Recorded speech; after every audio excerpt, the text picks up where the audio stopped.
sun on my face. Fresh air in my lungs. The grass beneath my feet. I'd heard of such things, yet I lived in a world without them. An underground world. I have no recollection of life before the blast. There's only Metro, nothing else! Just a girl when the bombs fell. You were right all along! It's not just Russia out there.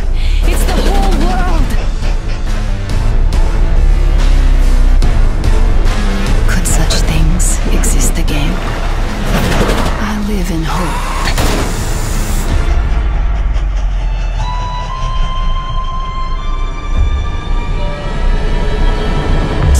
Your hands slay the enemy's servants with no rest or mercy!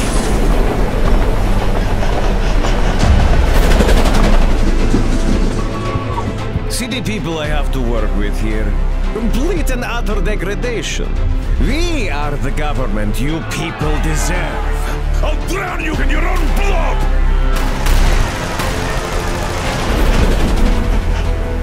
So you do understand. There is no other way. Man is a beast. A beast! Who are those people trying to kill us? It's the strongest who survives! But don't you see what you're doing to my daughter? Your wife? You're not saving anyone! I live in hope.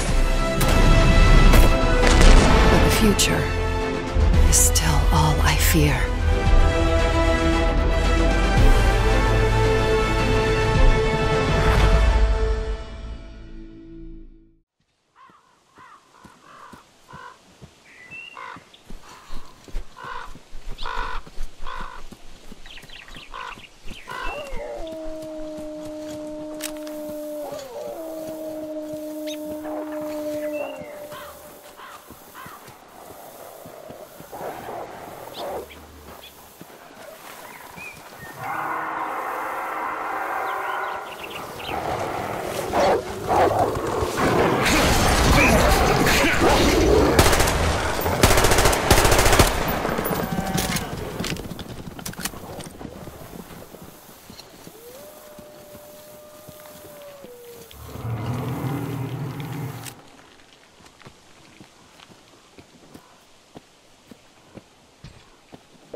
Speak, pirate!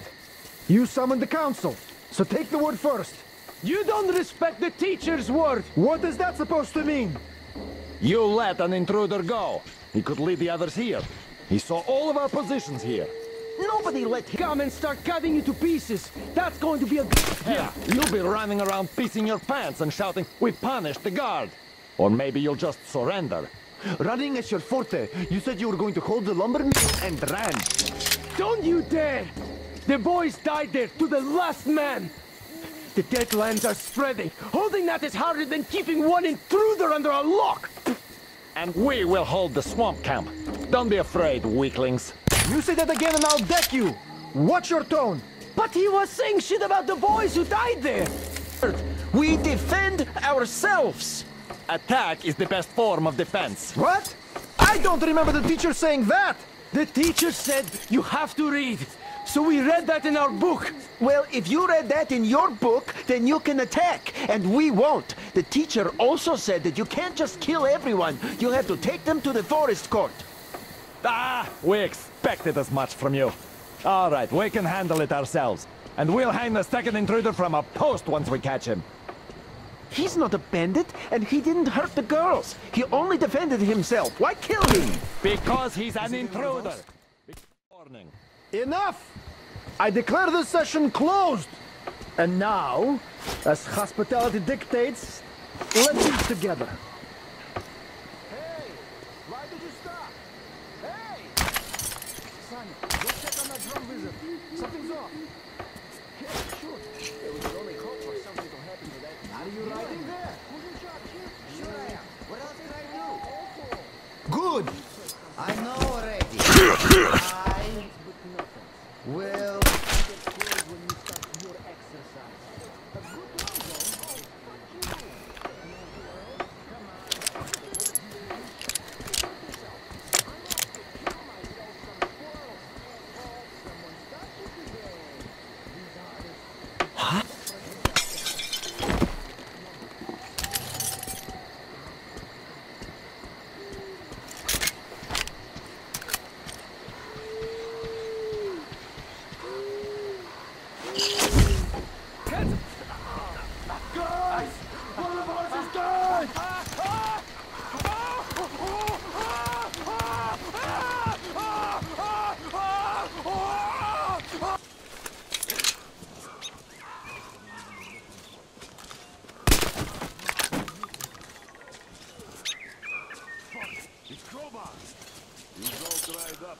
We're all getting whacked here. Hey man, what's up? Get up.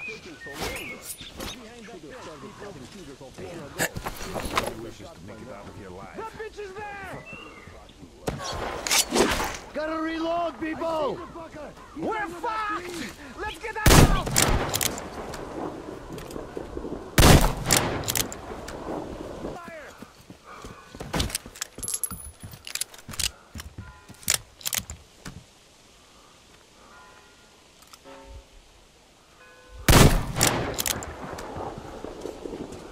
Catch a bullet, you motherfucker! The bitches got one of us!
The fuckers tied me up so tight I can't feel my arms!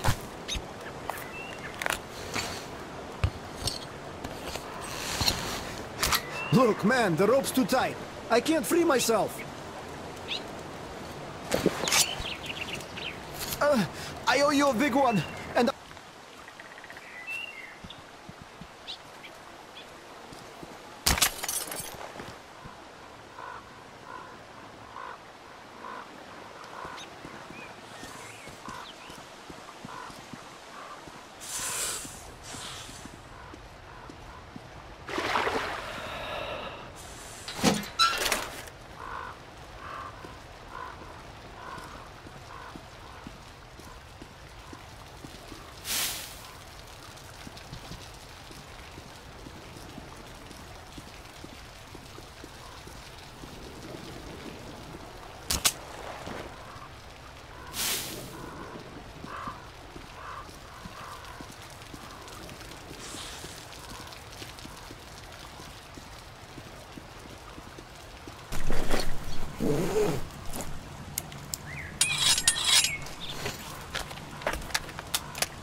Notice anything suspicious here? Everything's fine. Give it a rest. All right. I guess I'll go. The intruders over there! I see him! He's Window, I just saw guys! What is this? You dirty bandit!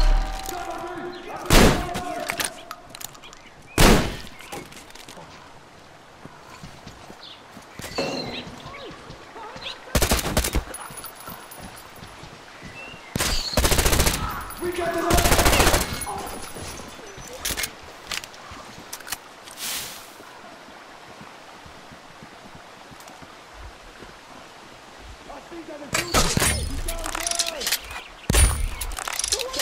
The intruders hit that bed!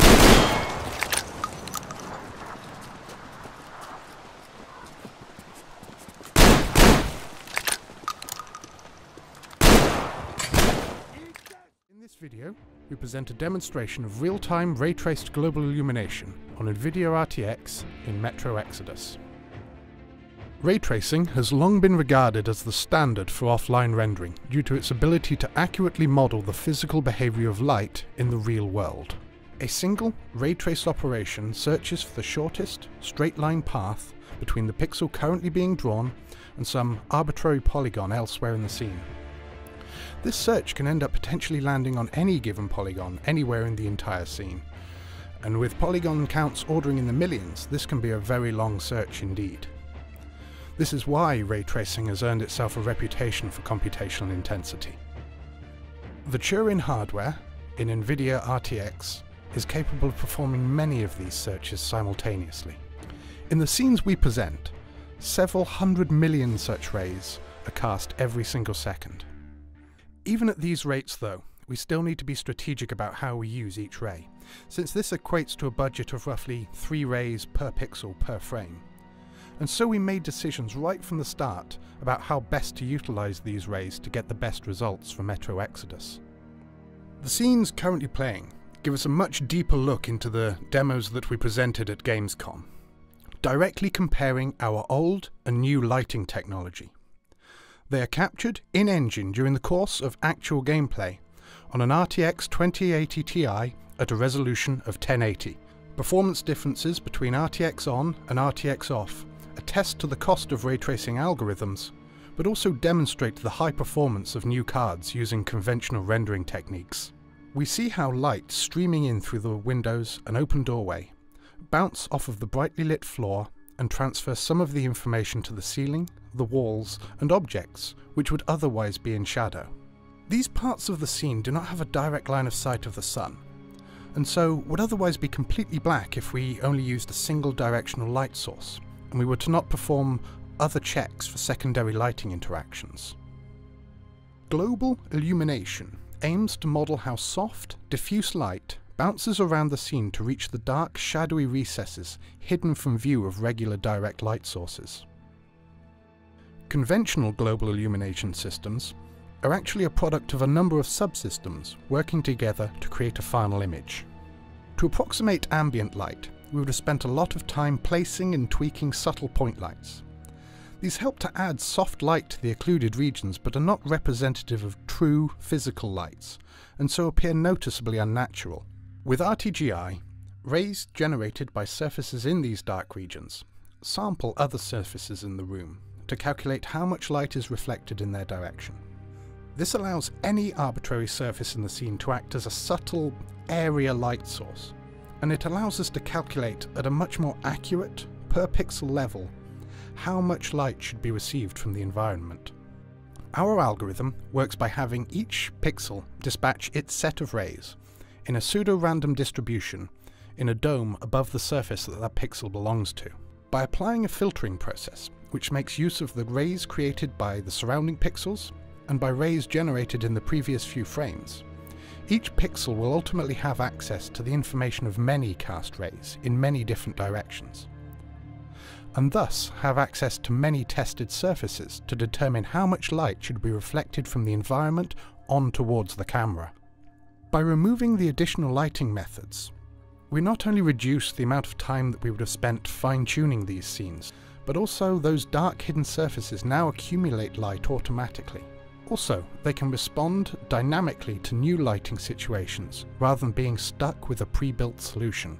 Light in the real world travels effectively indefinitely until it either reaches the surface we are rendering, or is blocked by another surface.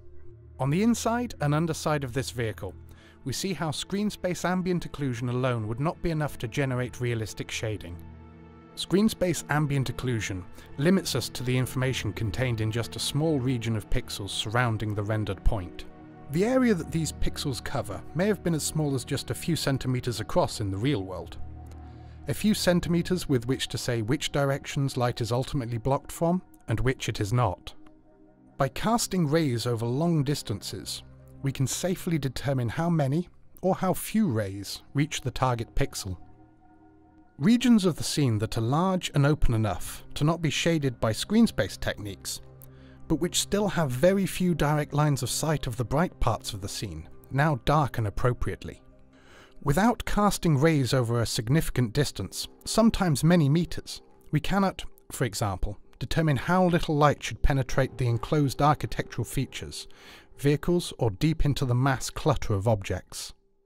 Since light can reach the point being drawn from any direction within the dome above it, casting rays in random directions above the surface allows the surface to respond to many large, irregular light sources, independent of where they are in the scene or how they move relative to that point. The results presented here demonstrate a technique that simplifies and improves upon the previous generation of techniques by combining disparate rendering technologies into a single unified algorithm. This new ray-traced global illumination algorithm benefits from access to a wider range of scene information and greater physical accuracy, and enables the creation of more realistic and more believable environments in potentially shorter development times. RTX assists in creating open, natural environments as well, lit appropriately according to the contributions from sunlight alone. This concludes our presentation. Ray-traced global illumination will be available in Metro Exodus on NVIDIA RTX technology on February 22nd, 2019.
friends. Brad from Team Green ANZ, bringing you more coverage. We're talking Metro Exodus. I'm honored to be joined by John, executive producer. What's the game going to be about this time around? So this is the third installment in the Metro series, and in the previous games we've pretty much been stuck inside Metro system in Moscow. And in this one we actually get to go outside of Moscow. We get to go on a journey across post-apocalyptic Russia. We get to see more of the country and what's happened since the apocalypse. So Artyom is back, the main character from the previous two games. So we pick up where we left off story-wise from Metro Last Light, from the good ending where he survives.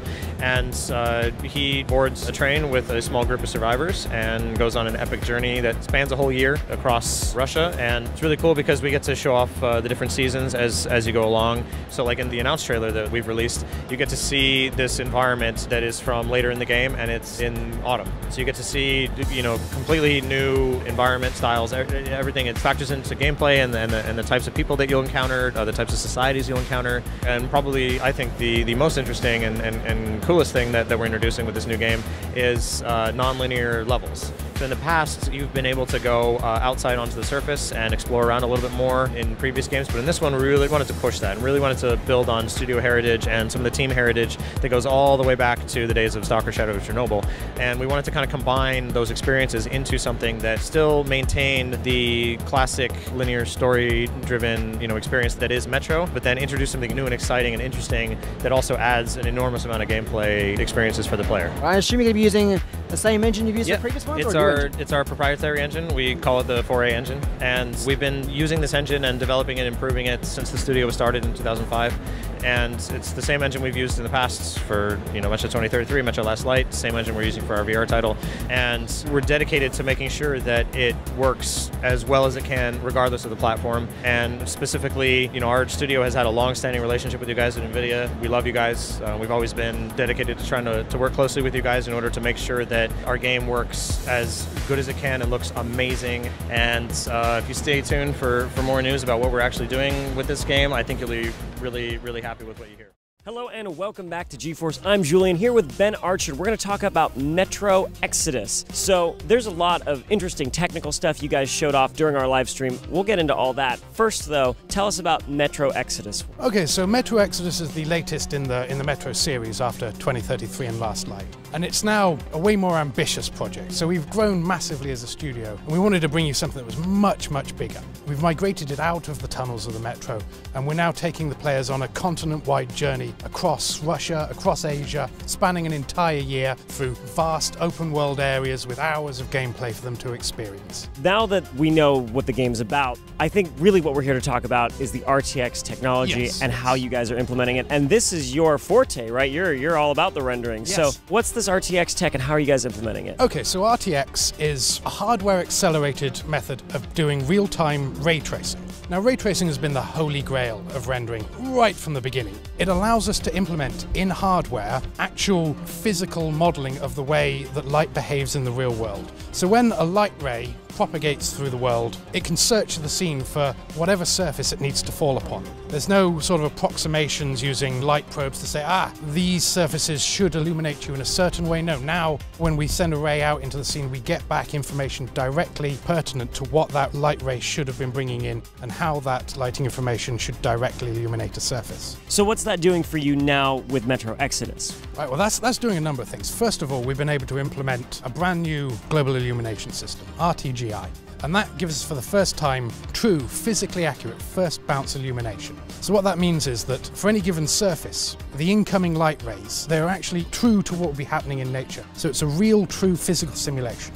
The knock-on effect of that is that it allows us to have emergent details because the simulation is accurate. So our artists can set up a scene, they can bung in the directional light, and they can see how that scene is illuminated realistically, without hours of extra balancing with various light techniques. So this new tech actually, you know, imitates how light bounces around a room. What were you guys doing before? How did the technology work before RTX? Okay, so traditional lighting systems are a series of steps working together to build up a realistic lighting solution. So you have an array of various techniques that you tweak and balance, and then you combine them at the end to come up with the final image. What RTX enables us to do is merge those effectively, because those are all simulations of a single facet of what actual lighting behavior does, whereas RTX is a proper model of the way lighting actually works. You know, now that Artyom's venturing out into the world all the time, you're going to have the sun and the moon lighting up your scenes constantly. You have a day-night cycle in Metro Exodus. It's kind of fortuitous timing that RTX becomes a thing right when Metro's sort of emerging from the tunnels, don't you think? Absolutely, yes. It does fit in very, very well with the narrative of Metro Exodus and various other things. I mean, the way our engine has always been built, the APIs just fit in so well for us, and it's still a brilliant engine that was there to deliver, you know, high-end graphics, but now we can extend it even more with this new amazing piece of technology.